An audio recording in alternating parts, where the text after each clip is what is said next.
Le président de la République Alassane Ouattara est arrivé à Dakar, la capitale sénégalaise, hier après-midi pour prendre part au 15e sommet de la francophonie qui s'est ouvert ce samedi matin sous la présidence du président sénégalais Macky Sall.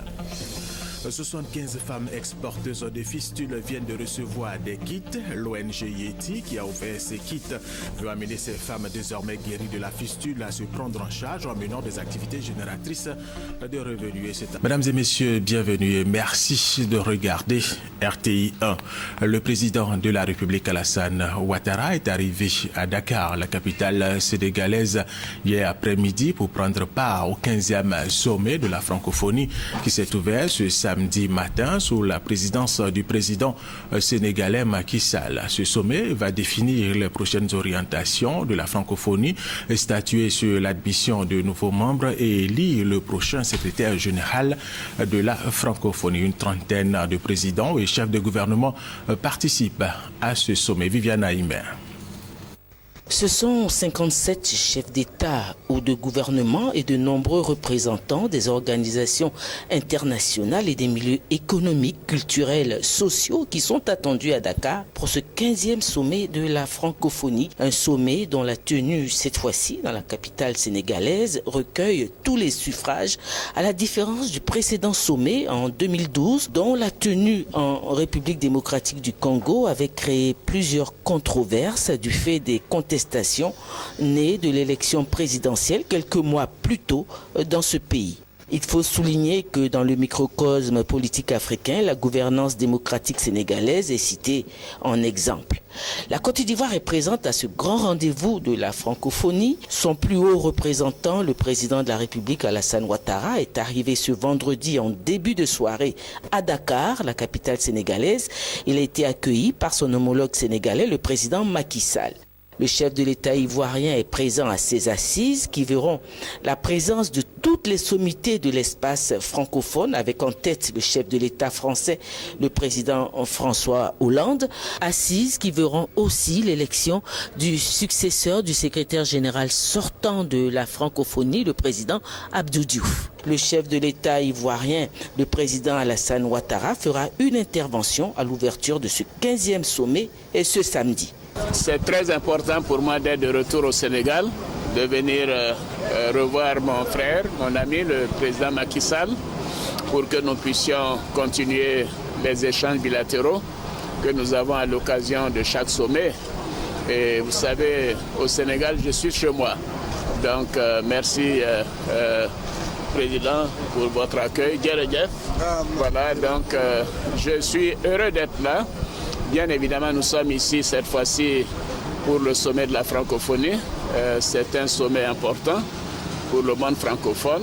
Nous représentons pratiquement le tiers des États membres des Nations Unies. Nous aurons plusieurs sujets à évoquer, pas seulement la désignation d'un nouveau secrétaire général, mais la première chose pour nous à faire étant au Sénégal, c'est de rendre hommage au président Abdou Diouf, qui est secrétaire général de la francophonie depuis 12 ans, et donc pour lui témoigner toute notre gratitude. Et puis après, nous verrons.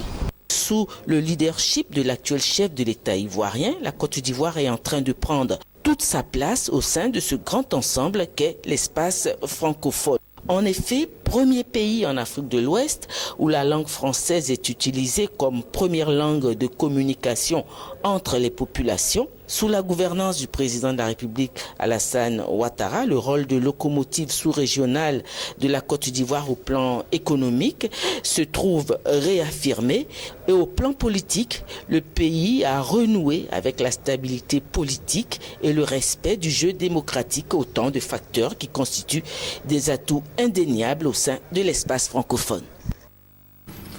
Le président gabonais Ali Bongo Ondimba a achevé sa visite officielle en Côte d'Ivoire et depuis hier, il s'est rendu à Dakar pour prendre part au 15e sommet de la francophonie qui a débuté ce matin. Avant son départ pour le Sénégal, le président gabonais a eu des rencontres. Il s'est entretenu avec Noël Akoussi Benjo, le maire de la commune du Plateau, par ailleurs président de la fondation Bénion International, une fondation qui œuvre pour la culture de l'excellence.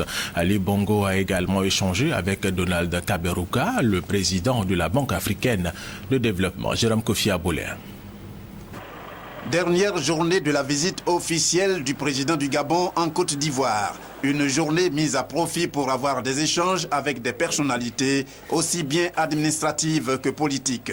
La première personnalité reçue ce vendredi par le président Ali Bongo Ondimba à son hôtel est le maire de la commune du Plateau, Noël Akosi Benjo.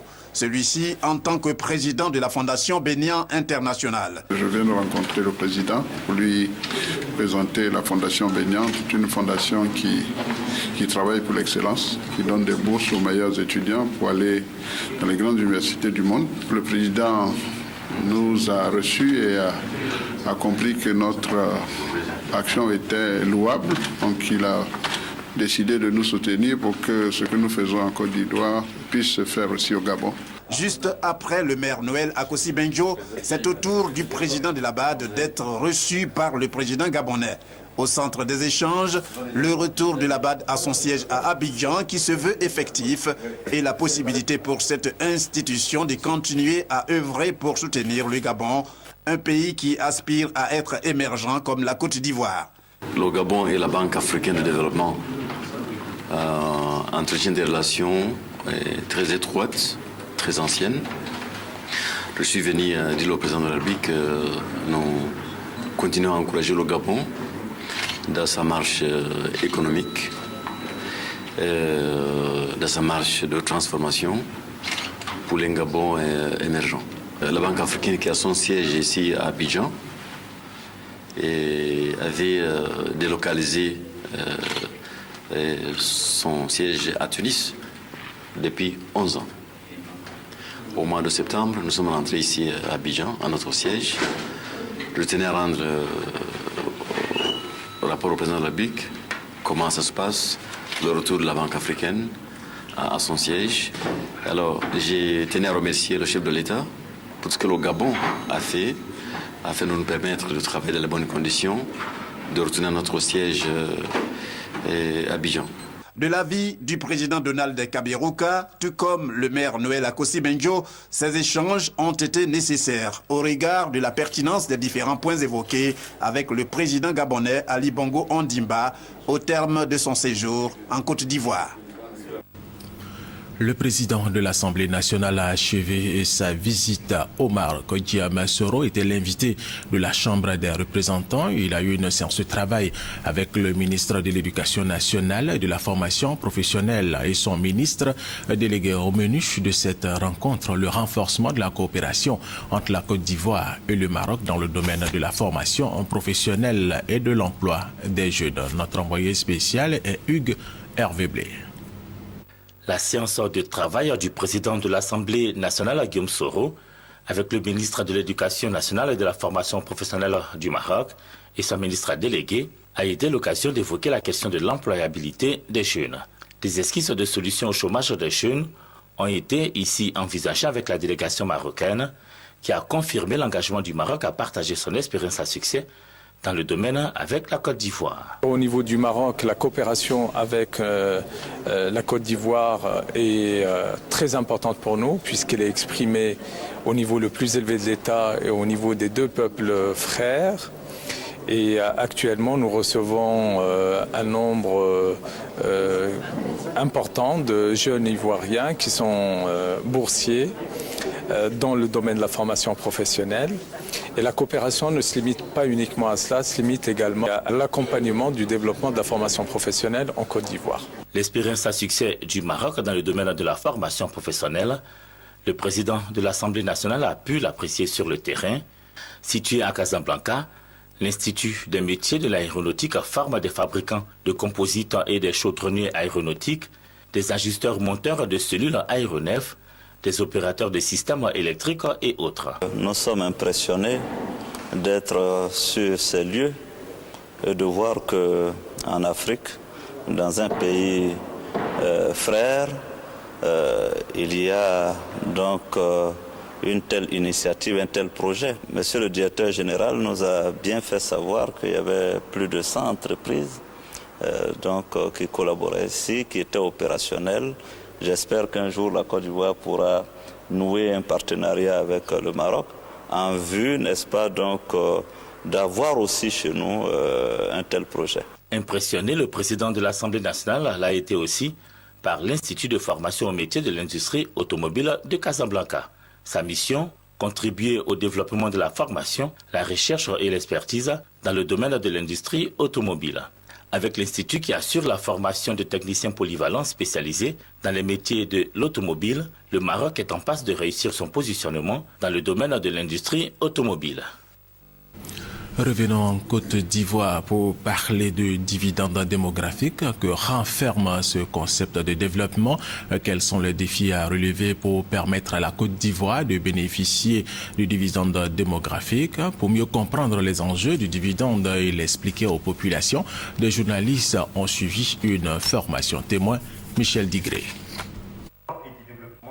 Les consultations nationales sur le dividende démographique auront permis de replacer la population au centre des stratégies de développement en Côte d'Ivoire. Pour mieux comprendre la notion du dividende démographique, afin de l'expliquer aux populations, les journalistes ont échangé avec des experts nationaux et internationaux. Donc, le dividende démographique, c'est cette opportunité qui est donnée au pays d'accélérer leur croissance démographique lors de la transition démographique. La transition démographique, c'est quoi? C'est la maîtrise progressive de la fécondité qui permet, comme je l'ai montré, un rétrécissement de la pyramide des âges, qui permet non pas de réduire la population, mais de la stabiliser, le nombre de jeunes, et de dégager un gain fiscal. Pour bénéficier du dividende démographique, cela passe par la réussite d'une transition démographique en stabilisant le nombre de naissances. Mais pour y arriver, la Côte d'Ivoire aura sa stratégie adaptée à ces réalités.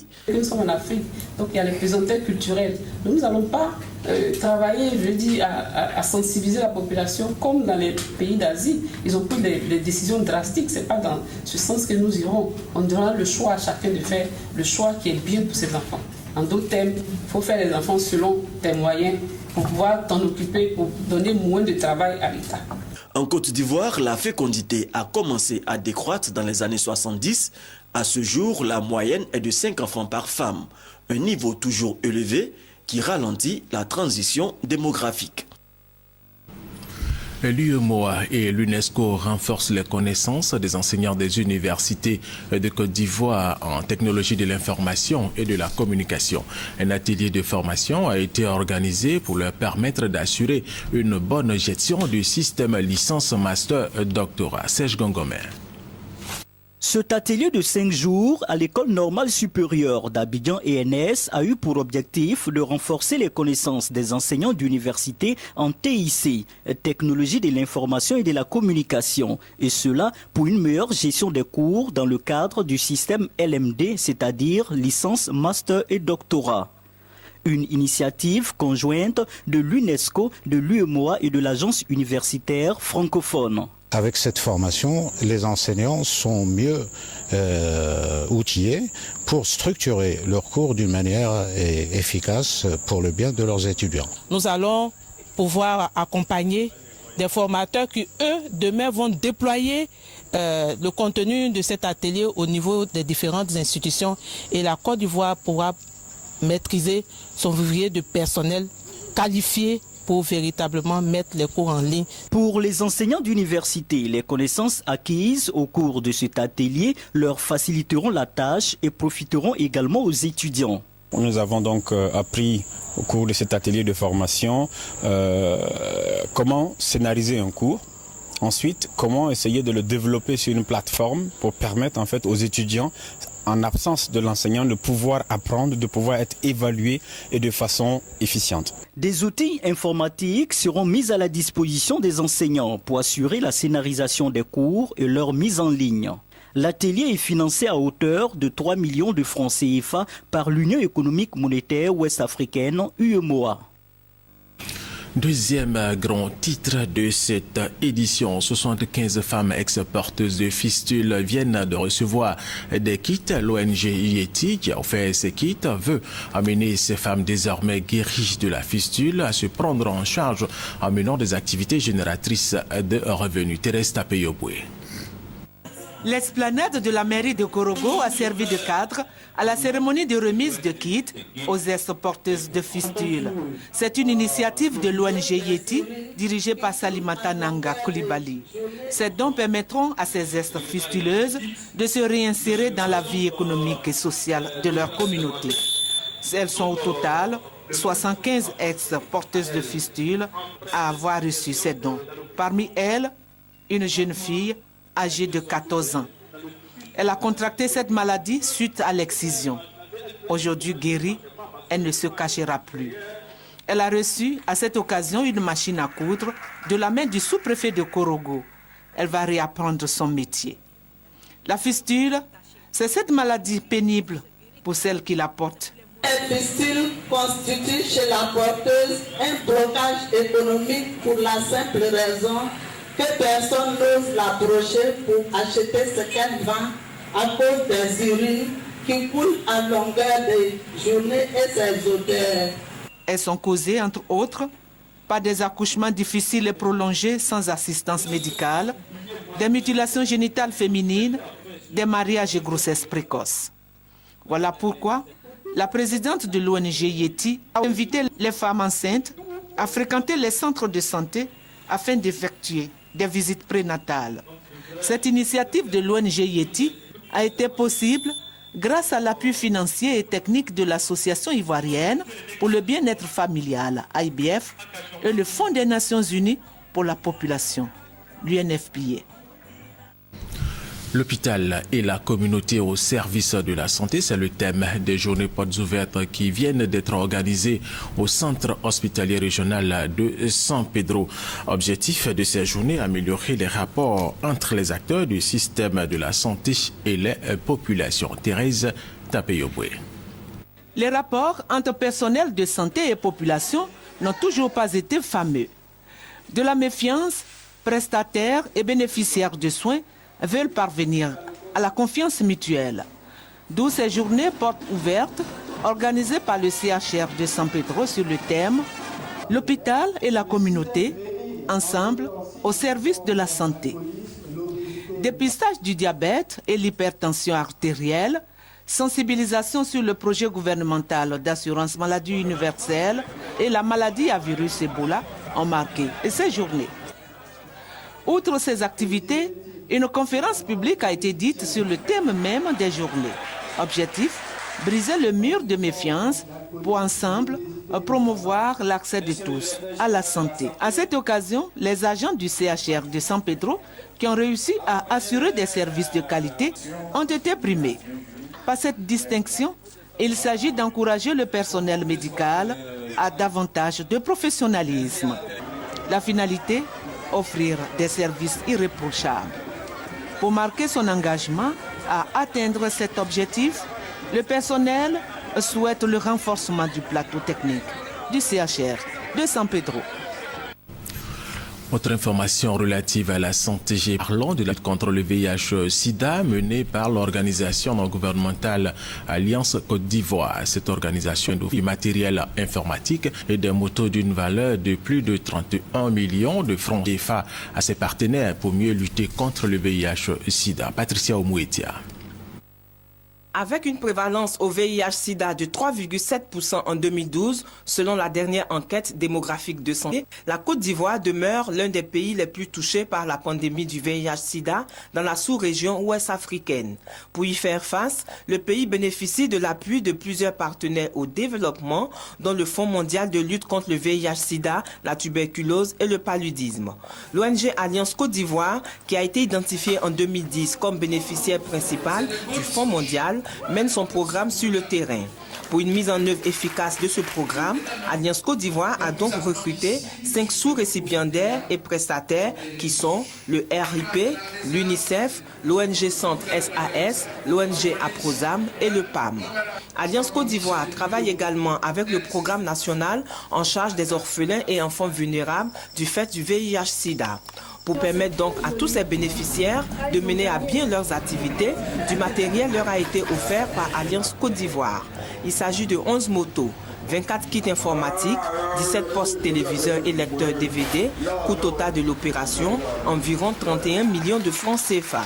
Les bénéficiaires ont tous pris l'engagement de faire bon usage du matériel reçu pour le bien-être des populations. Tout à fait autre chose, et pour mieux contrôler la prolifération et la circulation illicite des armes légères et de petit calibre, la Comnat ALPC, le Razalao et la Fondation Serenti mènent une campagne de sensibilisation. On en parle avec Sidonie Davila. Face aux effets de destruction engendrés par les armes, le réseau d'action sur les armes en Afrique de l'Ouest, Razalao section Côte d'Ivoire et la Fondation Serenti, chargée des questions de paix, de sécurité et de développement, ont pris des initiatives avec l'appui de la coopération allemande GIZ pour limiter la prolifération des armes. Cette campagne d'information et de plaidoyer pour le renforcement de la législation sur les ALPC en est une parfaite illustration. Nous avons constaté qu'il y avait beaucoup de victimes liées à l'utilisation des armes et qu'il fallait accorder un regard particulier à cette catégorie de victimes afin que la Côte d'Ivoire, qui a pris des engagements au niveau international, puisse les consolider au niveau des tests. Ont été associés à cette séance de sensibilisation les victimes de la violence armée. Leur témoignage indispensable, certes, leurs attentes aussi. Qu'on pense aussi à toutes les victimes, tous ceux qui ont été victimes de cette guerre, qu'on les vienne en aide pour soit essayer de mettre soit des projets en place que moi chacun puisse avoir oublié un peu. Mon genou ne se plie pas.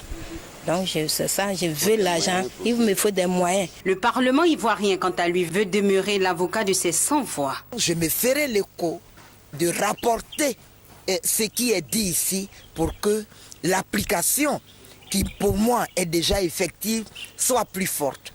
Pour que ces armes légères qui circulent, nous puissions contrôler davantage l'utilisation. Pour le Razalao et la Fondation Serenti, la Côte d'Ivoire doit renforcer la protection des populations civiles contre la violence armée et les conséquences meurtrières liées aux ALPC.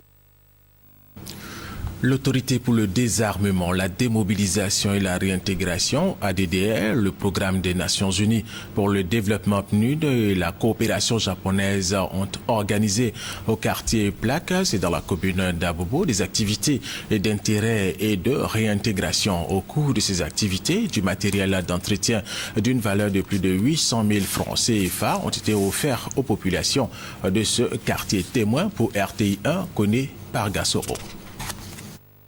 Balai en main, population et ex-combattants nettoient la cour de l'école primaire publique Plaque 2 municipalité dans la commune d'Abobo. Cette opération coup de balai s'inscrit dans le cadre du lancement des activités de cohésion sociale initiées par l'autorité pour le désarmement, la démobilisation et la réintégration ADDR et les partenaires au développement. Il y a un autre volet cohésion sociale que nous devons mettre en œuvre. Et c'est ce que nous avons commencé à mettre en œuvre avec cette opération de salubrité publique, qui, outre à Bobo, continuera à Yopougon. Très heureuses de ces activités d'intérêt communautaire, les populations du quartier Plaque 2 se disent prêtes à collaborer avec les ex-combattants. On veut que les ex-combattants n'ont qu'à avoir un bon comportement, n'ont qu'à être comme avant. Ils ont laissé tout, n'ont qu'à collaborer ensemble, il ne faut pas, ils vont être stressés, n'ont qu'à être vraiment ensemble. Je suis très content de la communauté. Ce que la communauté fait pour nous accueillir. Parce que déjà on était mal vu déjà dans les gens. Si aujourd'hui que l'union qui est inclue pour nous en voulu, aujourd'hui on s'approche à les gens, que les gens nous aiment, vraiment c'est un plaisir pour nous. La réhabilitation de l'école primaire du quartier, la construction de la cantine scolaire et les dons de matériel d'entretien, un geste que saluent les responsables de l'école Plaque 2 municipalité. Nous attendions vraiment ce moment-là. Au départ, nous avons travaillé vraiment dans des conditions difficiles. Heureusement que le PNUD, l'ADDR et la coopération japonaise sont venus vraiment réhabiliter non seulement l'école, et aussi a pu construire cette cantine-là. L'ADDR et ses partenaires, en plus de l'école primaire publique Plaque 2 municipalité d'Abobo, ont également réhabilité les écoles primaires publiques Sogefia 6 et Sikoji 6 de la commune de Yopougon. Il y a eu passation de commandement au 3e bataillon de Boakéchi. Le lieutenant-colonel Touré Hervé Armand Pélican remplace le lieutenant-colonel Koulibaly Ali Amadou Ouattara et Kader Sogodogo, RTI Boaké. 3e bataillon d'infanterie, de par le président de la République, chef suprême des armées, vous reconnaîtrez désormais pour chef le lieutenant-colonel Touré Hervé Armand Pélican, ici présent. Le 3e bataillon d'infanterie de Bouaké a un nouveau chef de corps. Le lieutenant-colonel Touré Hervé Armand Pélican remplace le lieutenant-colonel Ali Koulibaly. La cérémonie de passation de charge s'est déroulée en présence du commandant des forces terrestres, le général de brigade Soumaoro Gaoussou, des autorités administratives de Bouaké et des invités de la société civile. Le 3e bataillon d'infanterie de Bouaké a été créé le 1er mai 1964. Le lieutenant-colonel Touré Hervé Armand Pélican en est son 21e chef de corps. Le nouveau commandant du 3e bataillon a promis travailler dans la rigueur professionnelle. Il a exhorté les troupes sous sa responsabilité à avoir un esprit républicain. Je m'évertuerai tout au long de mon commandement à mériter cette confiance placée en ma modeste personne et à rendre visibles les orientations du chef d'état-major général des forces républicaines de Côte d'Ivoire. Toute ma gratitude au chef de l'État qui a fait l'insigne honneur de me placer à la tête du 3e bataillon d'infanterie. À vous, militaires du 3e bataillon, j'attends de vous une adhésion active et surtout une discipline consciente et volontaire. Un défilé des troupes à pied, composé de 5 sections, a clos cette cérémonie de passation de commandement au 3e bataillon d'infanterie de Bouaké. Bientôt, la fin des nuisances sonores dans la commune de Yopougon. Le député maire de cette commune, Gilbert Kafana Koné, a pris un arrêté municipal pour lutter contre ce phénomène. Et c'était en présence d'Estelle Brou et Franck Wadjo. Les maquis, bars, boîtes de nuit et autres espaces sonores, la mairie de Yopougon veut y mettre fin. De même, les barrages anarchiques sur la voie publique. Un arrêté interdisant l'usage abusif d'instruments de musique, de machines et autres objets sonores est donc pris. Le constat, c'est que quand on parcourt la commune, même témoin de tout ce qui se passe, l'objectif visé, c'est de permettre aux tenanciers de maquis de travailler, de réduire la nuisance sonore. On ait un meilleur cadre de vie. Koulibaly Issouf, représentant du maire, demande aux tenanciers d'espace public de s'investir dans la sensibilisation avant que la phase de répression n'entre en vigueur. Les contrevenants à ce règlement s'exposent à des sanctions, notamment la mise en demeure, puis la saisie du matériel et enfin le paiement d'une amende de 100 000 francs CFA. Les acteurs de la filière piscicole des régions du Haut-Sassandra et de la Maraoué viennent d'être formés à Daloa dans le cadre de leur métier, bien sûr. Objectif de cette formation, renforcer leurs connaissances pour accroître leur production. Chantal Léaumont à Kandan. À Côte d'Ivoire, déficitaire en production halieutique, est contrainte de recourir aux importations de poissons pour satisfaire les besoins de sa population. En 2011, le volume global des importations en protéines halieutiques estimé à plus de 278 000 tonnes. Devant ce constat, l'État a décidé de stimuler un regain d'intérêt au sein des populations rurales et des acteurs du développement piscicole à travers la mise en œuvre du projet d'appui à la relance agricole en Côte d'Ivoire par FACI.